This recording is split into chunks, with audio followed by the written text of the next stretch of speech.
Most people, including Muslims, condemn Muhammad every single day without even realizing it. In general, whenever you say that some act is especially wicked or depraved, you're indirectly condemning Muhammad because he did many of the worst things a human being can do.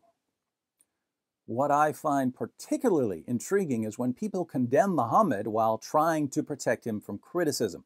Take Pope Francis, for instance.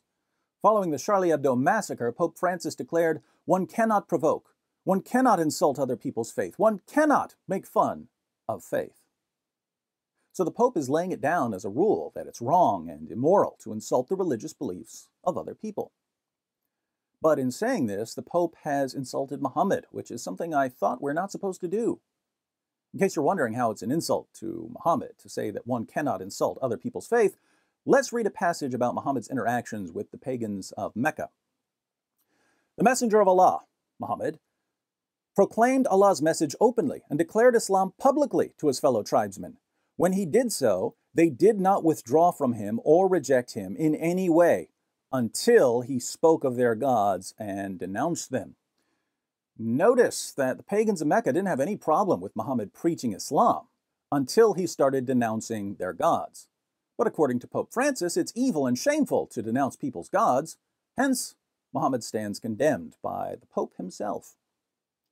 A few pages later, in At-Tabari, the pagans complain about Muhammad's intolerance. They say, "We have never seen the like of what we have endured from this man. He has derided our traditional values, abused our forefathers, reviled our religion, caused division among us, and insulted our gods. We have endured a great deal from him." So Muhammad reviled their religion and insulted their gods, the very things one must never do, says the Pope. Since Muhammad is the pattern of conduct in Islam, it should come as no surprise that his companions followed his example by insulting the beliefs of the pagans. If you've got your kids watching this with you, you might want to cover their ears for a moment unless you're ready to explain some details about female anatomy. In the following passage, a pagan named Urwa points out that there are only two possible outcomes for Muhammad in his war against his own tribe, the Quraysh. If Muhammad is victorious over the Quraysh, he'll be remembered as a man who slaughtered his own tribesmen. If the Quraysh are victorious over him, his followers will abandon him. Either way, Muhammad loses, so he should end his war against the Quraysh. Not a bad argument. But watch how Abu Bakr, Muhammad's closest companion and the first rightly guided caliph of Islam, responds to Urwa. Urwa went to the Prophet and began speaking to him. The Prophet spoke as he had spoken to Budail. Then Urwa said, "Muhammad, tell me, if you exterminate your tribesmen, have you ever heard of any of the Arabs who destroyed his own race before you? And if the contrary comes to pass, by Allah, I see both prominent people and rabble who are likely to flee and leave you." Abu Bakr said, "Go suck the clitoris of Alat. Would we flee and leave him?" Alat was a goddess worshipped by Urwa. So Abu Bakr answers Urwa's entirely reasonable point with an extraordinarily offensive insult against Urwa's religious beliefs. "Go perform oral sex on your goddess, Urwa." Can you imagine the international riots, the destruction of property, the loss of life that would result if a prominent person made remarks about Muslims performing oral sex on Allah or on Muhammad, or Muhammad performing oral sex on Allah? People would die for doing exactly what one of the greatest Muslims in history did in the presence of Muhammad. But Muhammad and his followers didn't stop at insults. When they conquered Mecca, they smashed the 360 idols that surrounded the Kaaba. Now, those idols were quite precious to the pagans of Arabia. The idols were the heart of their religious devotion. Muslims smashed them. Here we are, nearly 14 centuries later, and people die if someone plans to burn a Quran. So it's perfectly acceptable to destroy objects that are central to a religion, unless the religion happens to be Islam. It seems that there are three paths we can take, my friends. Two of them are grounded in moral consistency, applying the same moral standard to everyone.